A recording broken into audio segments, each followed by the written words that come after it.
Messi will rejoin Barcelona. Griezmann edges closer to an exit. Inter Milan's untouchable star. Liverpool reject defender and a transfer roundup, all coming up on today's OneFootball Daily News. As I'm your host, Angelina Kelly, let's get into it.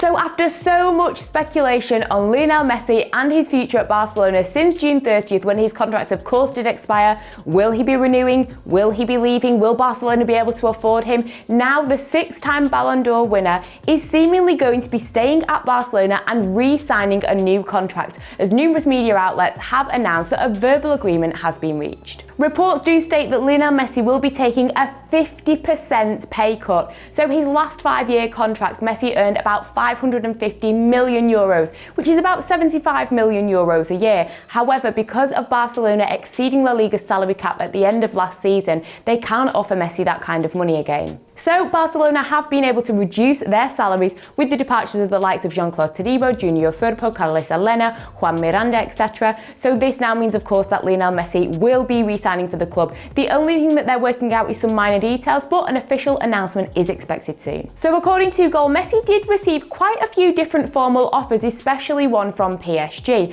However, he has decided to stay a one-man club and stay put with Barcelona. His new contract will take him up to 2026, by which point he will be 39 years of age. I think the idea of losing their captain, arguably one of the greatest players in footballing history, was pretty unnerving for Barcelona. Now, their president, Joan Laporta, seemed to be the only person that wasn't even worried about the situation, as he was so confident that Messi would be staying. And he has reportedly offered him a sporting project that can enrich his final years and, of course, win him some trophies. So with this promise on the table from Barcelona, what they really do need to focus on now is actually delivering the promises that they've made to Messi. Barcelona now need to focus on forming a team around Messi that can actually win the Champions League. They haven't won it since 2015, and when you look at the last two seasons, they of course crashed out 8-2 to Bayern Munich, then 5-2 to PSG, which really does put into perspective where they actually are in comparison to some of Europe's elite. Now, don't get me wrong, I feel like the signing of Sergio Aguero has perhaps undone some of the damage of selling Luis Suarez to Atletico Madrid. Of course, they have Memphis Depay as well,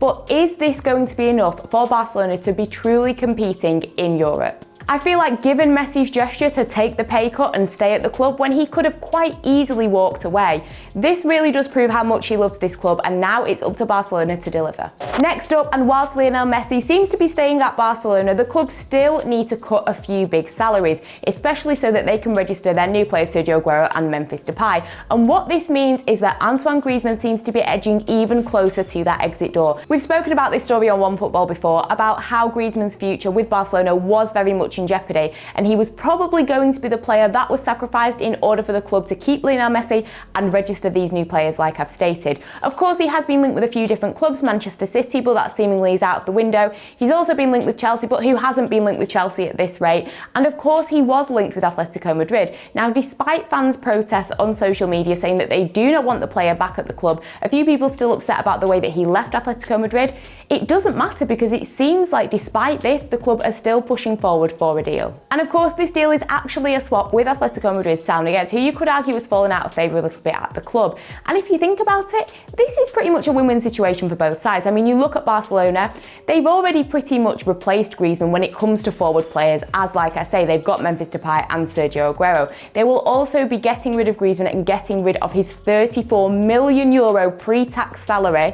And also, they get a new midfielder who will be able to take off some of the pressure from Pedri. It will also potentially allow Frankie de Jong to kind of play back a little bit in that Sergio Busquets role, as let's face it, he's not going to be able to play 90 minutes of every single game. So like I say, for Barcelona, this could be good. And for Atletico Madrid, they get their star player back. I mean, he was absolutely phenomenal for them when he was on form. I think it will be great for him to provide some backup for the likes of Luis Suarez and João Felix. Luis Suarez, of course, being absolutely brilliant, but he's not getting any younger, and I think he will definitely need the support from Griezmann when it comes to the goal tallies.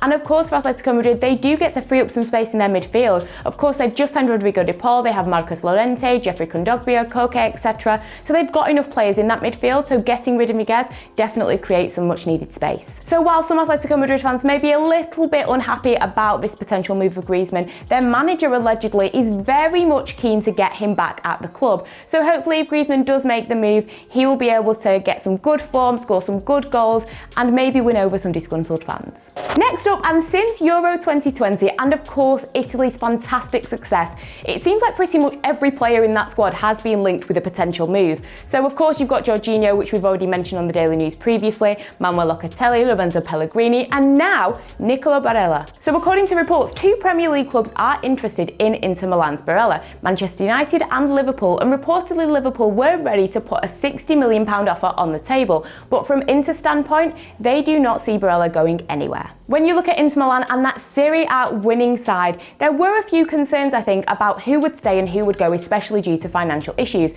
When you look at players that have actually departed, including loans and sales, they're up to 11 players now. And of course, some of these players that have departed have been stars like Achraf Hakimi, Matteo Politano, and Ashley Young has also departed to return back to England. And then when you hear rumours about Barella and about Romelu Lukaku potentially departing, it's understandable that some fans were worried. However, do not fear Inter Milan fans, as Fabrizio Romano, trusted journalist to the rescue, as he has spoken out on Twitter about how Manchester United and Liverpool are nowhere near in the running for the Inter Milan star because he's actually not even for sale. Inter Milan are not interested in even discussing it, and they view him as an untouchable player, and they also have the same opinion about Lukaku. The links to both clubs is definitely understandable, as Barella is such an elegant midfielder with great energy and pace and is capable of thumping one in from distance. For Manchester United, they may be having to look at a replacement for Paul Pogba depending what happens. So like I say, understandable that they were interested, and of course Liverpool, as they are on the hunt for a replacement for Jorginho Wijnaldum, but they won't find their replacement at Inter Milan, and it seems like they're going to have to look elsewhere. Next up, and despite all of the dramas that Liverpool went through last season when it came to their centre-backs and the defensive situation, the club have actually decided to reject signing defender Ozan Kabak from Schalke. So according to The Athletic, the club have decided to reject signing the 21-year-old, as of course they have recently signed Ibrahim Konate from RB Leipzig. Kabak did, of course, make 13 appearances for Liverpool when he made the move to Anfield in January on loan, and Liverpool did reportedly have the option to purchase him for £18 million. However, because Schalke have been relegated, they are reportedly struggling financially. They offered the player to Liverpool for £8.5 million, but the Merseyside club decided that they didn't want him.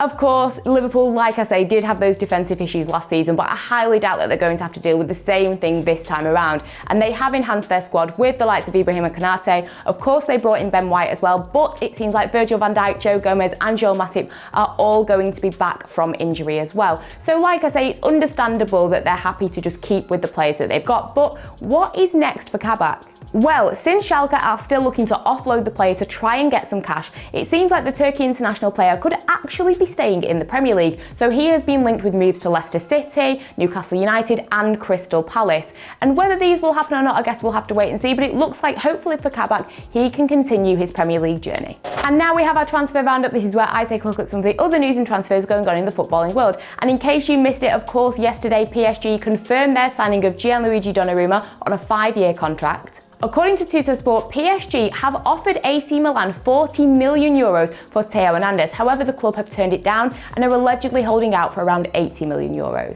Reports from the UK state that Manchester City could have their eye on Robert Lewandowski. And finally, UEFA have announced their goal of the tournament from Euro 2020. And yes, you guessed it right, there was only one option really. Of course, Patrick Schick's goal for the Czech Republic against Scotland. So that's it for today's OneFootball Daily News. As always, check out all the other content that we've got here, and until next time, I will see you all later. The nurses were trying to pin me down basically, so I was wriggling, kicking off. And then I remember the doctor was telling me to shut up.